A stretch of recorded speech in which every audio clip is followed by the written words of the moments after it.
untuk menyatakan penghargaan yang setingginya kesudian Bapak mengundang kami ke Indonesia. Ini bukan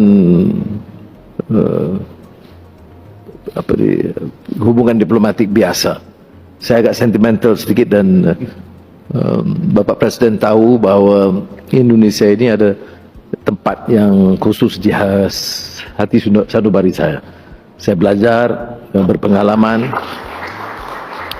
menimba banyak ilmu, dan tadi ya, walaupun saya sedikit lebih tua dari Pak Jokowi tetapi pengalaman beliau itu saya sangat hargai.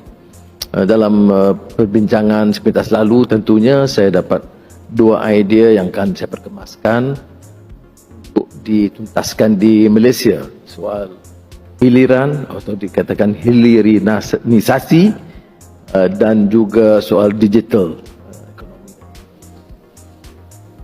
Saya akan manfaatkan pengalaman dan sumbangan beliau dan insya-Allah kita akan dapat bantu memacu pertumbuhan ekonomi di Malaysia dan pastinya juga bersama dengan Indonesia dengan lebih meyakinkan. Terlalu ramai teman-teman di sini yang membantu. Ini juga agak personal sikit, Bapak Presiden. Semasa kita agak sukar, hidup dalam keadaan terombang-ambing, derita, itu Indonesia itu menyambut kita sebagai sahabat sejati. Sebab itu saya beritahu semalam pada media, itu tak mungkin kita lupakan, ya, orang yang sedia membantu kita, menunjukkan rahmah dan menyayangi kita dalam keadaan kita itu agak tersisih, terbuang atau terlempar di arus perkembangan di Malaysia. Jadi sekali lagi terima kasih kepada Bapak dan seluruh rakan yang menerima saya sebagai keluarga besar. Perayaan belum, tapi baik. Ada isu-isu yang spesifik dan saya sepakat dengan Bapak Presiden membicarakan hal-hal yang harus dimeterai dan dilaksanakan. Bila kita bicara tentang mesyuarat, coordinating committee, itu kata Bapak Presiden kepada saya sudah ratusan mesyuarat dan bertahun-tahun. Jadi saya beritahu Bapak Presiden, insya-Allah kalau ini pendirian kita bersama, kita ada tekad politik yang jelas untuk menyelesaikan permasalahan basic itu selewat-lewatnya akhir tahun ini. Permulaan menunjukkan sikap kita yang terbuka dan juga private sector ialah IKN Nusantara, dan dengan inisiatif MITI di Malaysia kita telah menyaksikan semalam dan hari ini satu usaha yang lebih positif dan agresif Malaysia, kerana ada kepentingan Malaysia juga untuk terutama di Sabah dan Sarawak, ya, kedekatannya dan kepentingan ekonomi wilayah yang sangat bermakna. Rakan-rakan saya di Sarawak dan Sabah memuji inisiatif ini dan saya beritahu tadi itu inisiatif besar Bapak Presiden itu mempersilitkan saya kerana dibanding dengan apa yang saya mampu lakukan untuk Sabah dan Sarawak. Jadi oleh itu kita ambil pendekatan yang positif, itu mencari jalan supaya pertumbuhan ibu kota negara Nusantara itu akan juga memberi manfaat kepada wilayah yang termasuk Sarawak dan Sabah. Isu pekerja dan TKI yang saya tahu, ya, ini di Indonesia banyak masalah, rasa sayang pun masalah, apa lagi. Tapi Banggawan Solo tidak isu, beritahu memang di Solo.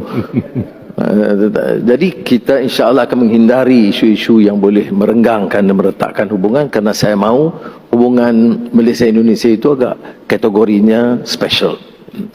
Dan saya harap kedua-dua menteri luar faham bahawa komitmen kita begitu rupa.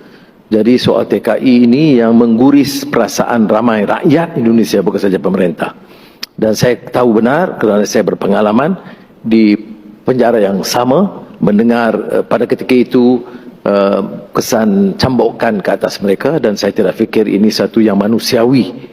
Dan alhamdulillah untuk tahun ini, tahun lalu 2022 soal cambuk itu sudah dihentikan. Tetapi itu bukan penyelesaian. Penyelesaiannya harus lebih menyeluruh supaya nasib pekerja di peringkat bawahan itu dapat dibela, dan saya dapat pengakuan kami berdua untuk memastikan kerja-kerja agensi pekerja ini harus hanya sekadar facilitate dan permudahkan dan tidak hanya mengambil keuntungan berlebihan untuk menekan pekerja di peringkat bawahan.